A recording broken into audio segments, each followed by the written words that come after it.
Y'all need to help Stephen Phillips out over there. Out the door and off the radio. Here's Stephen Phillips. All righty, I think we got all this worked out, folks. This next young man is a Georgia boy that has been all over the world, the most prolific smuggler of the 20th century. Like I said, we talked about the movie that they had with, what was his name? Tom Cruise. But this young man right here is one all got it started. He got a new book out, Smuggler, by Roger Reeves, a memoir. Roger Reeves, can you hear us? He has... Honestly, I mean, he has worked with the cartel and all that. Of course, he's been shot down. This book that he's got out is unreal. Some of the stories that he wrote, because he was actually in prison for 30 years, and so when he was in there, he thought, well, I'll just write some of my memories down, which, you know, he's kind of like me, didn't put no periods or no question marks or anything like that, so it's just one big long line. But anyway. 300-page sentence, huh? Yep. But we got him, Packy. All right, we're going to have to. Roger, let us hit you on the landline and see if we get this thing going. I know we can work again on trying to hear Pack. But anyway, this paperback is on every bookstore shelf you can find, and I've actually been reading it. It's a huge read.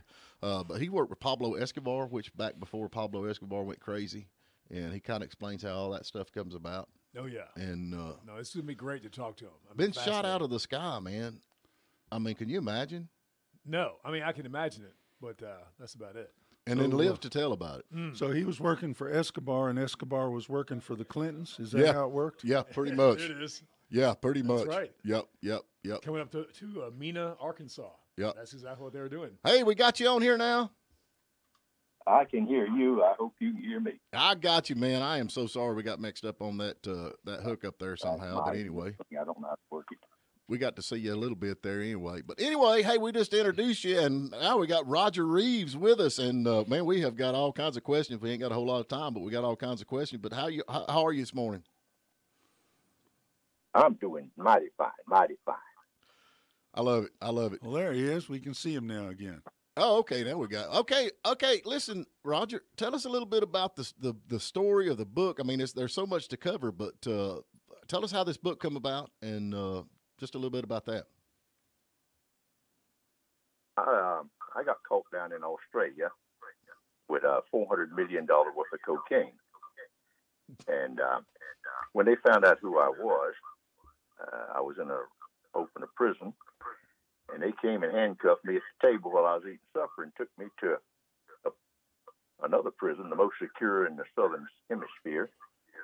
And they put me in it looked like where the Silence of the Lambs.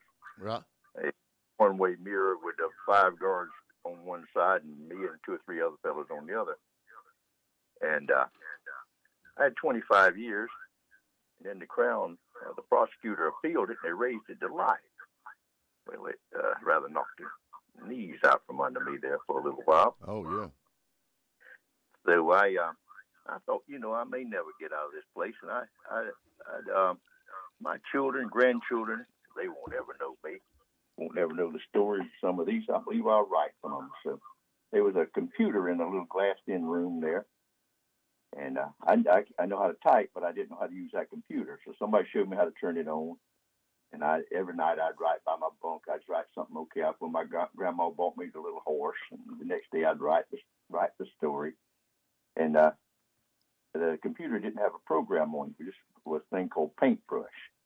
But by the time I finished, I had over 1 million words written in one line. So I didn't hardly know what to do with it. So after a year or so, they put me out of that place and put me in general population. They let me buy a computer. And that thing was all red, blue, and green, and yellow. But it took me a while, and I got it all straightened out and into paragraph forms. And of course, the prison wouldn't let me send it out. So there was a fellow in there that had a cell phone, and then he took it and hooked a little wire up to the back of my computer, and zip, my wife Mari had the manuscript in about 1 second on an email. Wow! So she for me. We have got a pilot in here with us, Steve Thompson, and I thought it was amazing that you actually flew a 150 Cessna back when you started out from California all the way to Alaska. That is just amazing to me that you even made it. And that story's in the book. There's so many stories in the book about your times from growing up in Georgia all the way to smuggling. I guess the greatest smuggler of all times, which, you know, a lot of folks have watched this thing with Barry Seals. How did the thing with Barry Seals come about? How did y'all two get hooked up? I was down in Honduras with my wife and our children, and we was in San Pedro Sula, and we went up into the mountains there near Lake Azul, really beautiful place, and we was looking at trying to buy a ranch there, someplace to live, and kind of about halfway between Colombia and the United States. And our clothes got good and muddy and dirty up there messing around on that farm, and so we came back to town, we put them in the cleaners, and the next morning I went to get them, and they weren't ready. So I told my wife to go on to the airport, and I got an old taxi, and we finally got the clothes and came to the airport, and the plane was taxiing out on the tarmac, a brand new 737, and 727 it was. And so I waved, and the pilot waved back, and then I saw Mari's face in the cockpit, and he stopped, let the stairs out, and I got in. Everybody clapped for me. I had all those clothes on my back.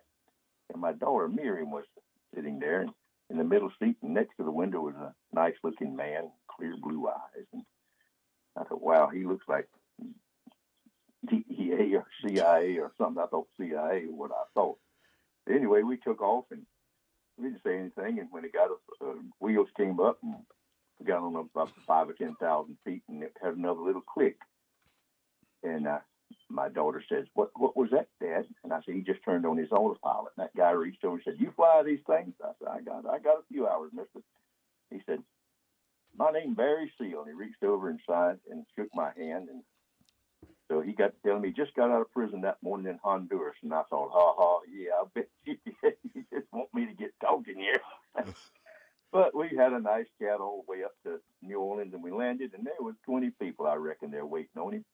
No grandma and mama and wife and children hanging on him, crying and just hugging him. I thought, he's telling the truth.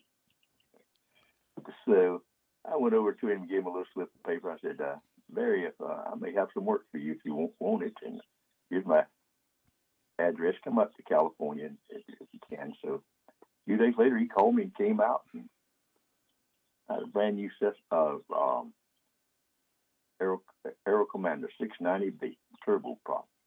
And I said, show me what you can do. Well, I shouldn't have showed him that because he made my knuckles go white.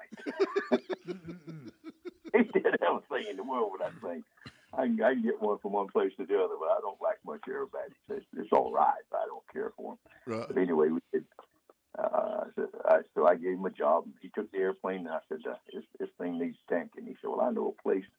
Got a friend in Mena, Arkansas that will tank it and keep his mouth shut. So he flew away with my airplane, and a few days, and I flew back to Baton Rouge and went to stay with him and his wife, Debbie, and the little children. He was so nice there in his house, and he had that plane tanked professionally from stem to stern. I could go from Bolivia to Kansas, I reckon, that thing. Wow, that is. Folks, we're talking to Roger Reeves. He's got a book out, Smuggler, and which these stories that we're asking is actually in the book. I mean, these stories are in the book. One of the things that Jim Richter here, he's a lawyer. Don't hold that against him, but he's a retired lawyer. But he had a question because, you know, you've been shot out of the sky, you survived, but he's wondering how you're still alive being, well, I mean, some of the people who are alleged to have been involved in some of these shenanigans have been, shall we say, pretty prominent politicians or political families. Any concern on your part about your longevity because of that? No, not really. I keep my mouth shut. Well, you must have had a good lawyer advising you at some point then. No, after enough licks, you figure it out yourself. You don't think nothing. No, and somebody actually figured it out that they didn't need a darn lawyer. Yeah. They changed the name of homicide up there they called it Arkanside. We know all about that. There have been a couple of them recently where somebody was dangling from a tree with a shotgun blast to his chest, and it was deemed to be a suicide. Well, and there there was a gal stuff. with some concrete blocks around her ankles down, in a stream, and that was a suicide too. Yeah. We ain't gonna talk about that. We want to keep Roger on the safe side. I guarantee you. So Roger, this is Steve here. I'm the pilot he was talking about. Tell me this. So you worked with Pablo Escobar. Did you actually ever meet him, or did he have handlers that worked with you? I went to his ranch, spent the day with him, and I hauled marijuana for, I guess, 10 years. I must have done 100 loads or more across the U.S. border from Mexico and Colombia. And I was in jail down in Mexico, and that was an experience you wouldn't want to go through. Right. So I went to Colombia, and it's much more professional down there. And then I hooked up and did a load of cocaine. Well, didn't even think about doing that before, but I did it when the other wasn't available. And that didn't work out either. So the fellow, my contact in Colombia, took me to Envigado, a little village up just north of Medellin. What a pretty place. And we went up a beautiful driveway to an old house, must have been 300 years old. And a lot of men waiting outside and at the doors to get in to talk to the hefty. Well, we walked right in. There was a pretty lady, give us a little cup of tea and a cup of coffee, and ushered us in to meet a gentleman. It was Jorge Ochoa. Mm-hmm. And they had started it more like an insurance company. You call it a cartel. But so many people killed, I believe 10,000 people were murdered in Medellin, Colombia in 1980, 81 per year. That if anybody had cocaine, and they would send it, say, to Miami, New York, and whoever sent it would say, oh, look, a newspaper, 40 kilos is busted in New Jersey. Yeah, we're sorry, that was yours. Bang, bang. So these fellows, there's 5 of them, they got together and said, we will guarantee to get your cocaine from Colombia to the United States, and we'll take it from you and give it to your man, or you there in the United States, for $10,000 a kilo. And if it gets busted or lost in any way for anything, we will replace it. So they got more, I guess they got 100 tons thrown on them from Bolivia to all over Peru. They just got all they could do. So I was there just at the right time, and they were looking for transportation. So they said the guy had 12 telephones on his desk, and he said each one of these telephones represents a different city in the United States. When he calls, I know this is Denver, that's New York. And yeah, really nice fella, Jorge Ochoa. And so he asked me about my experience and what airplanes I had. I had a DC-3 and a real nice Beech-18, and I had the Aero Commander. So he was pleased with that. And he said they paid $5,000 a kilo to haul it. And I said, all right. He said, I want you to meet my associate. So the lady went next door, and she brought over Pablo Escobar, and he was just as nice and gentleman he could be, and they shook hands and asked me the same questions that Jorge had asked. And he said, well, we got all the work you can do. And so I went to work, and sure enough, they were professional, just unbelievable. You had to fly down there, and it was a nice runway, and he could have your steak and eggs and gas you up and have you on your way in a few minutes. So it was nothing, and the money came every time. Looked like it was ironed and banded with bank bands. No more of that stuff in sacks like from Mexico.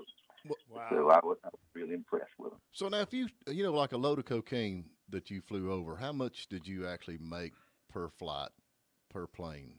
All right, they put 300 kilos in the plane with me, and I got $5,000 a kilo.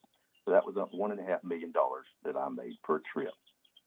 And but then I wanted to haul more. I said, my plane to haul more. No, senor. It's your good luck is 300. So when I hired Barry and another fellow out here in California named Jerry, and I had 2 lines going later on after I got up above the fog and decided not to fly anymore. And they would put 500 kilos on them. Wow. So that was $500,000 a trip. Mm-hmm.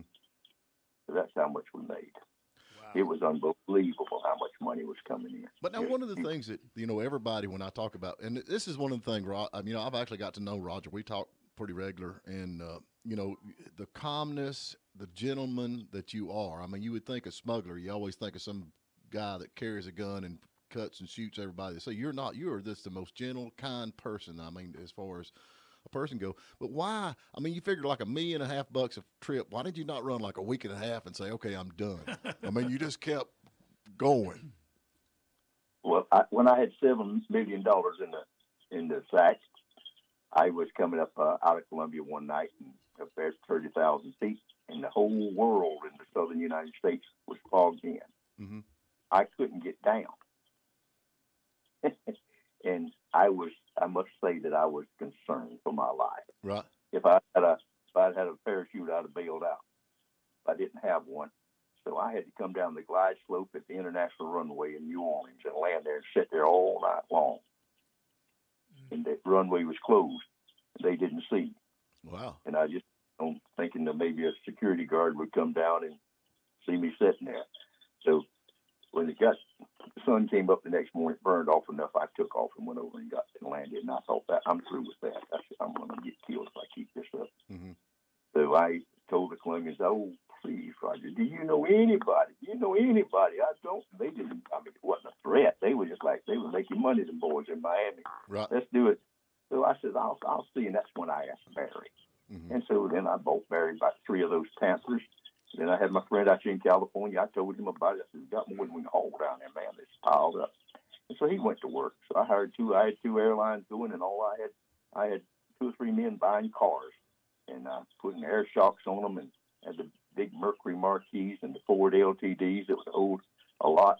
And we put new tires and new belts and everything on those cars and the air shocks. And I said, I never want to see that car again. So when I would point to it in a parking lot there in a hotel or something in Miami, and they'd take it, and I said, it's $5,000. So they fussed a little bit, and I said, hey, you can take that car to Seattle or New York. The titles in it is perfect. Right. So that's a good idea. I said, I don't want that thing come back to me. Right. But I mean, did you not ever think, okay, I've got enough money now. I've got away with it so far. I'm done. I'm through. I mean, did you not ever say, okay, this is enough. I'm out of it completely. I'm going to just take my money and run. Yeah, well, whenever all I had to do was sit at home and point out cars and make about $3 million a week. It was sort of, I say sometimes it's like if you was in Las Vegas and you had the slot machine handle down and you hit the jackpot and gold coins were just falling out all around the floor, and you had sweepers sweeping them up for you and shoveling them in bags. When would you turn the handle loose? I wouldn't turn the handle loose. Well, if it was going so good, how did you get caught? It's in the book. Yeah. I hired a jet and flew a load of money down to Grand Cayman Island, and the pilots, they said, Roger, we want to stay here for a couple of days. This is so nice. Let us stay. Fly back commercially.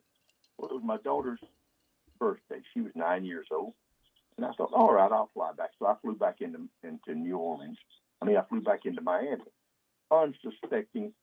And I was arrested there on $5 million bail for marijuana for continuing criminal enterprise. I was number 41 ever charged with that terrible charge. It carries life in prison.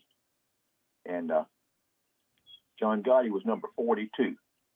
Oh, wow. I give the lawyer the money, and he took off.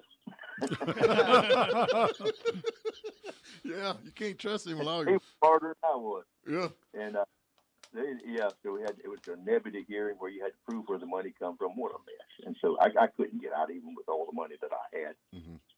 And so I instead of going to trial, I pled guilty to I don't know how many counts of marijuana possession, income tax evasion, and using the telephone. And I got a total of 35 years. Mm-hmm.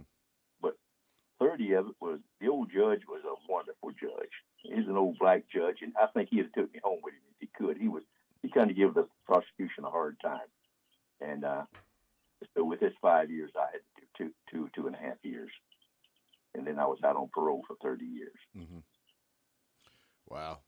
Man, this book, folks, y'all have got to read this book. If y'all watch the movie American Made, which now that movie, when you talk about it, it's not even close to reality. I mean, it's an entertaining movie, but it's not close to reality, right?